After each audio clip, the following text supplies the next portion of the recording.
It's along, it's writer amyshannon.wixsite.com/bookshelf reviews. I use the hashtag ABSR for Twitter.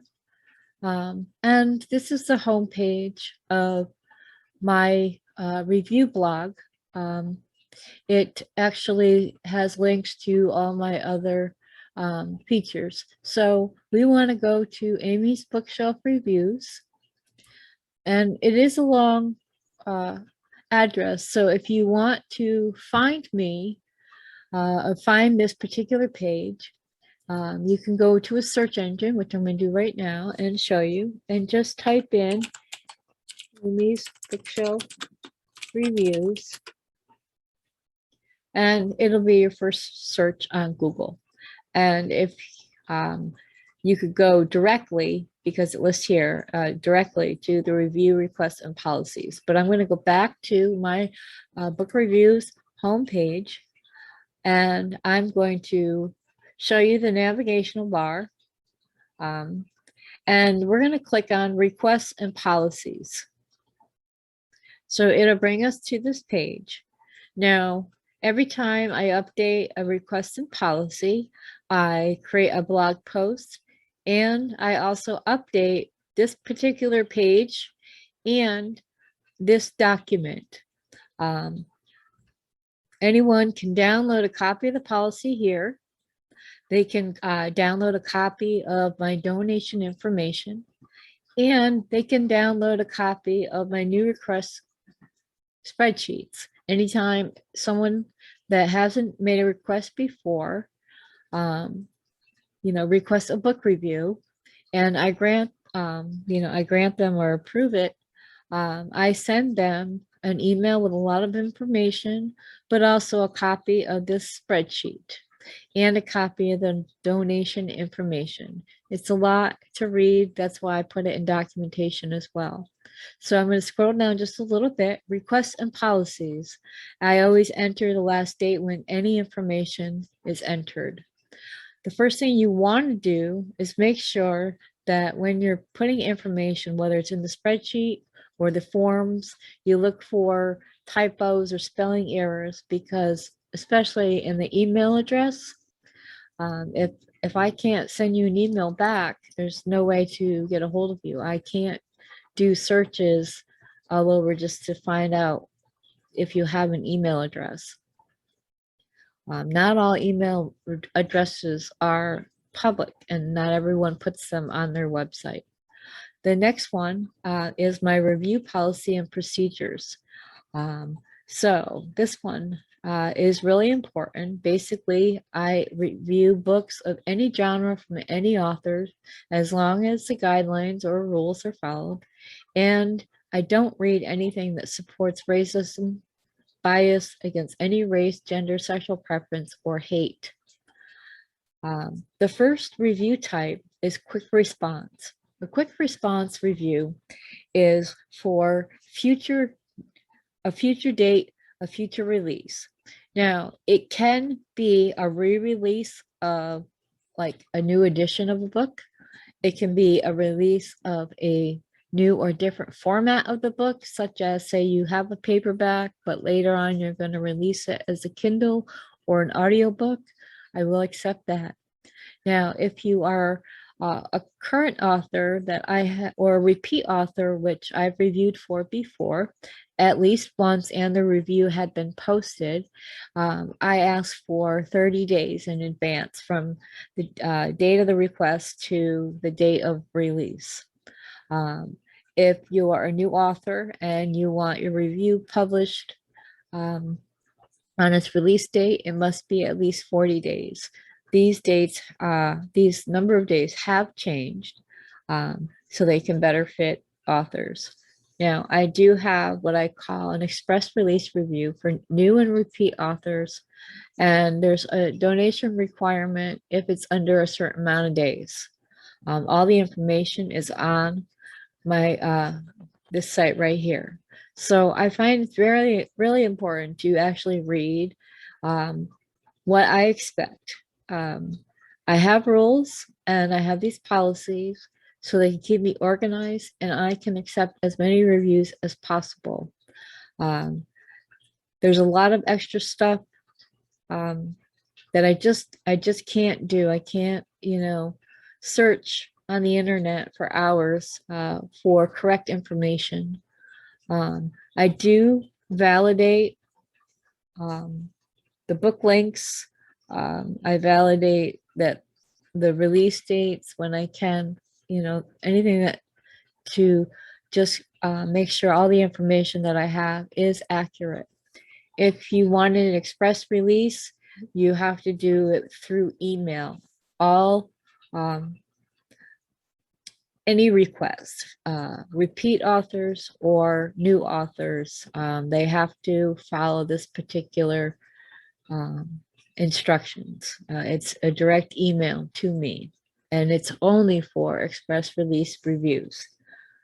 I have another one where it's consecutive reviews. When you see my library, if an author sends me a title, I put it on the correct shelf, the correct bookshelf. If they later send me another title, I put it right underneath their current one. When that one title gets to the top, that review gets posted and the author gets notified. The other title will go back to the bottom of the shelf. Now, if an author has more than one title, they can ask for a consecutive review. It's $20 per up to 4 titles. And then that means that all their titles are up to 4 of their titles. When I post a review, I will post all 4 reviews or up to all 4. That's what a consecutive review is. And then their titles would be removed from, once a title's been posted, it gets removed. I do early release reviews. Basically is if you have a release coming and I'm reviewing your book, I can review it by a deadline and send the author a copy of the review, and they can use it for whatever promotions they wish to use it for. I will not post my review early on my blog or anything until the actual release date. I have had either all or part of my reviews quoted on book covers, on acknowledgments inside a book, on websites. So if an author wants to use that, or a publisher wants to use that for marketing and promotion, they have my permission to do so. I've created I renamed my VIP standard bookshelves. One is called the Legacy Bookshelf. That's for repeat authors.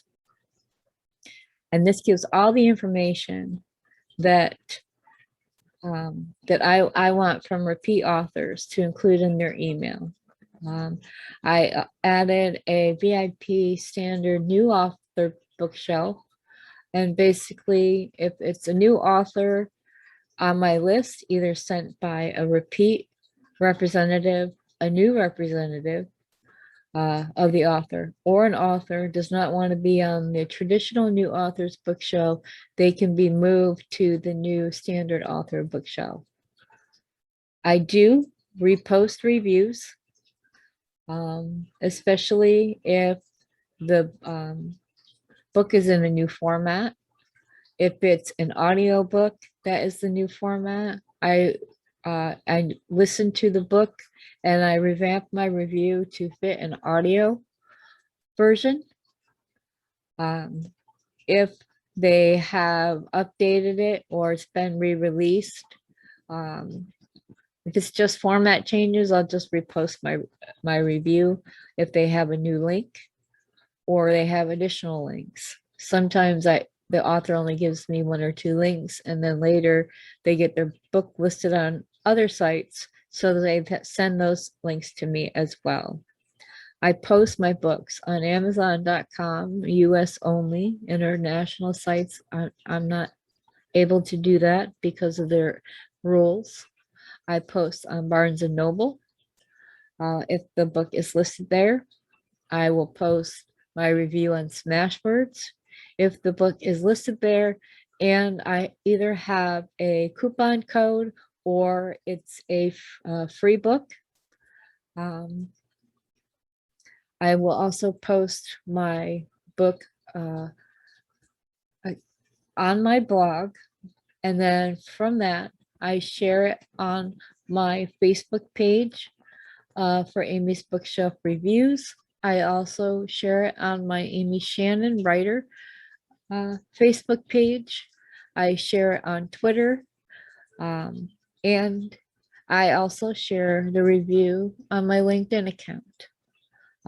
So if you're on Twitter or LinkedIn or Facebook or BookBub or wherever, feel free to follow me. If you have an Amazon author page and I review your book, I always follow. So wherever your book is posted, if I'm able to follow you, I do. If you have questions before you fill out a form, you can contact me on my FAQ page. There's a contact form, and you can ask any questions. Now, the new requests that come in, they will automatically go to the traditional new authors bookshelf unless they have a quick response request. I do offer, I do accept donations. It helps me keep the, it helps me to be able to keep my, keep going on my book review blog. Sometimes authors will send me a donation so they can actually, so I can purchase their book, or they pay it forward and they want to give me money so I can pay for other authors' books. If I pay for them and they're on Amazon, they become a verified purchase. Now, I do not accept unpublished or early manuscript books. I need it to be in some type of format, and it should be published ready. And when I say published ready, basically it needs to be edited. Please do not send me your first or second draft. I do offer editorial services and editorial review services on my other blog. I do not post anything that is unavailable or out of print. I have current exceptions. I do participate in blog tours, and I'm also, I review guests that are on my podcast that I have with Mackenzie Stewart. If you scroll down, it tells you the review policies for initial author requests or repeat authors or repeat author representatives. It tells you my do's and don'ts, and those are important because I don't want a proof copy. I don't want a lot of extra attachments to the computer or to my email, author bios or anything like that, or press releases or lists of other reviews. I don't look at reviews and I don't read synopsis until after I have posted my own review. That way I don't get an opinion already made before I read it. And some synopsis of the books basically tell the whole story of the book, and I don't want to know the whole story until I read it. Yes, I do quick responses. I have a new request form, and basically it's just a regular form. You fill in what is necessary. If you don't have the information or it's not necessary, you don't have to fill it in. I like knowing where people heard about me. So there is a, you know, different list here. And then there's a new review request. And I read most books. Yes, I read erotica. I read, you know, books of all types, children's, it doesn't matter. But that is for my request and policy. And I hope this helped you understand more about submitting a request to my page. Thank you.